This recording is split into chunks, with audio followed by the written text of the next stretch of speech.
નમસ્તે મિત્રો, મારી યુટ્યુબ ચેનલમાં તમારું સ્વાગત છે. લ્યો ચાલો ત્યારે જીવતા રહીશું તો ફરી આવીશું.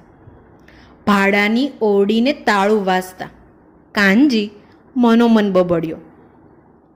દેશભરમાં કોરોના નામનો વાયરસ પસરી ચૂક્યો હતો, જે એકબીજાના સંપર્કમાં આવવાથી વધુ ફેલાતો હતો, જેને કારણે સરકારે તાત્કાલિક ધોરણે લોકડાઉન જાહેર કરી દીધું હતું. ધંધા રોજગાર રાતોરાત બંધ કરી દેવાયા. છૂટક મજૂરી કરી પેટીયું રળતો કાનજી અચાનક માથે થોપી દેવાયેલા લોકડાઉનથી ભારે મુસીબતમાં મુકાયો. રોજ કમાઈને રોજ ખાનારા કાનજીને ભૂખે મરવાના દહાડા આવ્યા.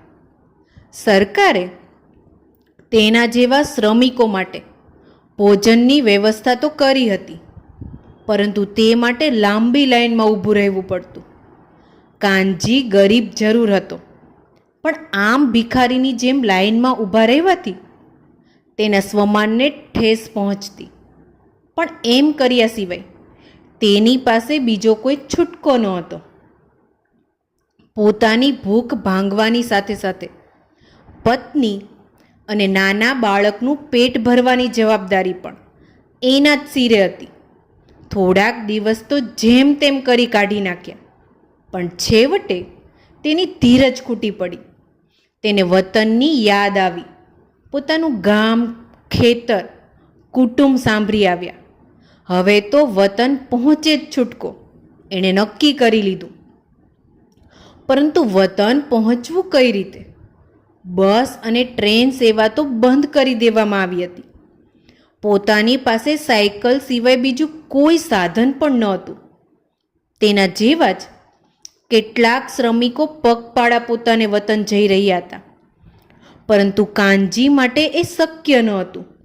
એનું વતન લગભગ 400 કિલોમીટર જેટલું છેટું હતું, અને બાળક પણ તેડવું પડે એટલું નાનું હતું. કાનજીએ વચલો રસ્તો કાઢ્યો. એણે વતન જવા માટે પોતાની સાયકલનો જ ઉપયોગ કરવાનું વિચાર્યું. ખપ પૂરતા સામાનનું પોટલું વાળી આગળ લટકાવ્યું.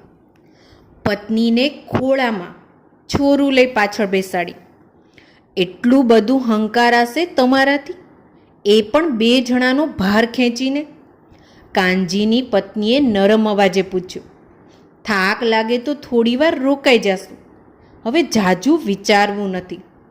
ચાલ ઝટ બેસી જા. 3 દિવસમાં તો વતન પહોંચી જઈશું. એવી ગણતરી સાથે કાનજીએ સાયકલ ઉપાડી મૂકી. પણ એની ગણતરી ઊંધી પડી.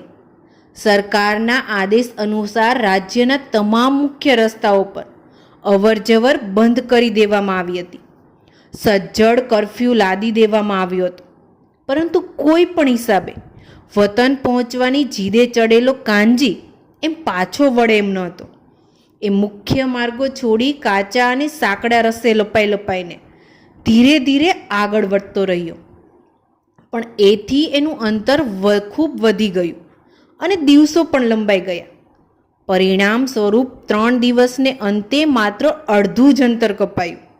ખિસ્સામાં જે થોડા ઘણા રૂપિયા હતા એ પણ ખર્ચાઈ ગયા, અને જાણે એ પણ અધૂરું હોય એમ કાનજીની પત્નીની તબિયત પણ લથડી પડી. હવે આગળ કેમ વધાશે? કાનજીને ચિંતા પેઠી. કોઈની પાસેથી મદદની આશા રાખવી પણ નકામી હતી. વાયરસ ચોંટવાની બીકે કોઈ આશરો પણ નહોતું આપતું.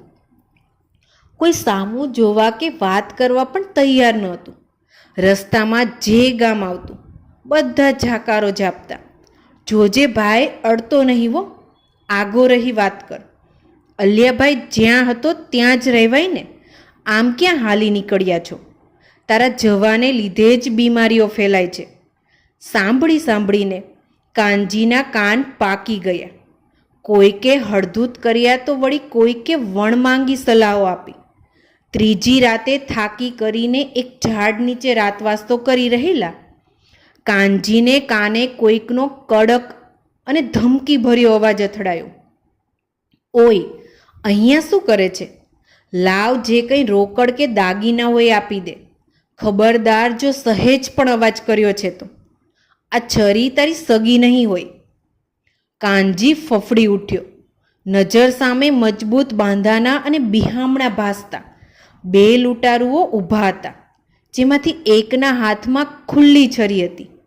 કાનજીની પત્નીએ ડરથી બાળકને સોળમાં સંતાડી દીધો. આના સિવાય કાંઈ નહીં માયબા. કાનજીએ કીપેડવાળો જૂનો મોબાઈલ લૂંટારુને સોંપતા દયામણા સ્વરે કહ્યું. લૂંટારુ જૂના પુરાણા મોબાઈલને જોઈને હસ્યો. તેણે એક નજર સાયકલ તરફ નાખી. જોઈએ તો જીવ દઈ દો, પણ સાયકલ રહેવા દો, કાનજીએ આજીજી કરી. અલ્યા તું છે કોણ અને અહીં શું કરે છે? લૂંટારુએ ચિત્રેહાલ કાનજીને જોઈ કુતૂહલવશ પૂછ્યું. મજૂર છું માય બાપ, વતન જવા મથું છું, દયા કરો, અમને જવા દ્યો. કાનજી બે હાથ જોડી કરગર્યો. કેટલા દિવસથી નીકળ્યો છે? લૂંટારુએ સવાલ કર્યો. 3 દી થયા. ક્યારે પહોંચીશ? કંઈ કહેવાય નહીં. ઉપરવાળો પહોંચાડે ત્યારે ખરું. પૈસા છે જોડે? 1 રૂપિયો નથી માય બાપ, વિશ્વાસ કરો. તમે ક્યાં એના હમ? ગળગળા સાદે કાનજી બોલ્યો.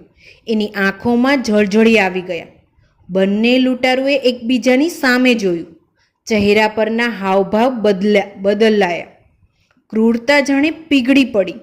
થોડુંક વિચારીને એમાંના એકે પોતાના ખિસ્સામાં હાથ નાખી રૂપિયાની થોકડી બહાર કાઢી.